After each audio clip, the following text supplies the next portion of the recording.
Hey guys, Donny here. I'm also under the guises of Mothra Leo on Facebook and Eternal Mothra across several different Godzilla message boards, including my own Kaiju Galaxy. Many Godzilla fans roared with excitement when Legendary announced yesterday that Mothra, Rodan, and King Ghidorah would be appearing in the sequel to the latest Godzilla installment. All three of these kaiju are considered a part of the top 5 most popular Japanese giant monsters, and each of them have a large fan following. As you are probably well aware, Mothra is my favorite kaiju in the Godzilla franchise. Her popularity remains pretty prominent, especially since she's one of the only monsters to be given her own series beyond the Godzilla franchise. She is considered the second most popular kaiju, second to Godzilla, so it is not much of a surprise that Legendary would want her in an upcoming film, and not to mention she, on more than one occasion, has been called Queen of the Monsters.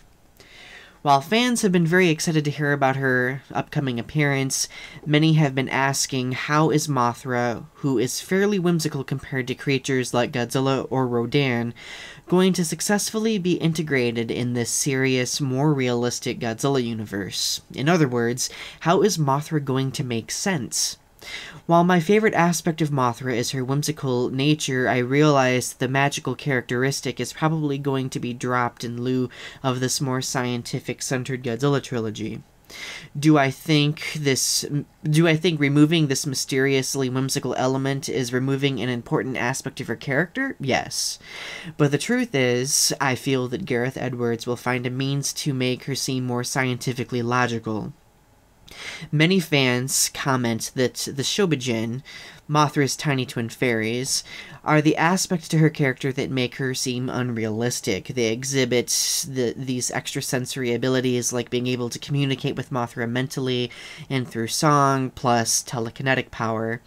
According to the 90s Godzilla series, Mothra and her fairies were products of a civilization long extinct. Mothra used to be worshipped as the Earth's guardian because she, along with the fairies, kept the natural order of things in balance. How can this be utilized in the Godzilla sequel? Well, Mothra's creation could be explained the same way as Godzilla's creation story in the newest film.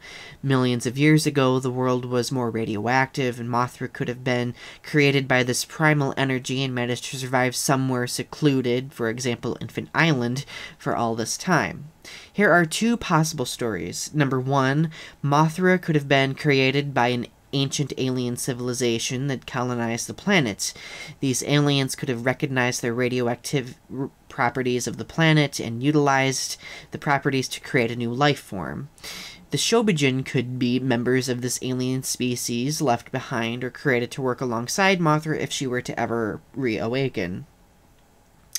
Number 2, Mothra could have been created via evolutionary progress by the ancient radioactivity similar to Godzilla's creation. Her telepathic abilities can be explained fairly easily. Normal moths exhibit the ability of echolocation.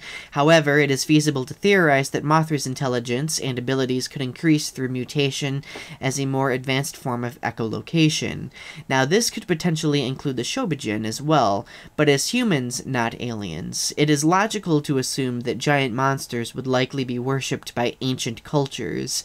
In a more serious scientific situation, Mothra could thrive on an island in the South Pacific populated by natives who deem her a divine being and worship her. The Shobijin, as in many cultures, could be a pair of women who are selected to be priestesses of their perceived goddess. The close proximity to Mothra's radioactivity, along with the potential nuclear tests near the island, could be responsible for a telepathic mutation of the human mind. There is so much mystery yet surrounding the effects of nuclear radiation. The potential effect could be a mutation causing enhanced mental abilities.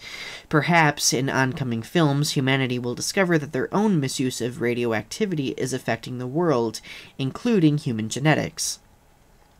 One of Mothra's important characteristics is her intelligence. She seems to understand human emotion, morality, and knows that her status as a powerful being gives her levity over the things humanity tampers with. Could it be possible that giant monsters sporting higher intelligence than humans could exist? Yes, I think Mothra could fulfill that example in this upcoming film.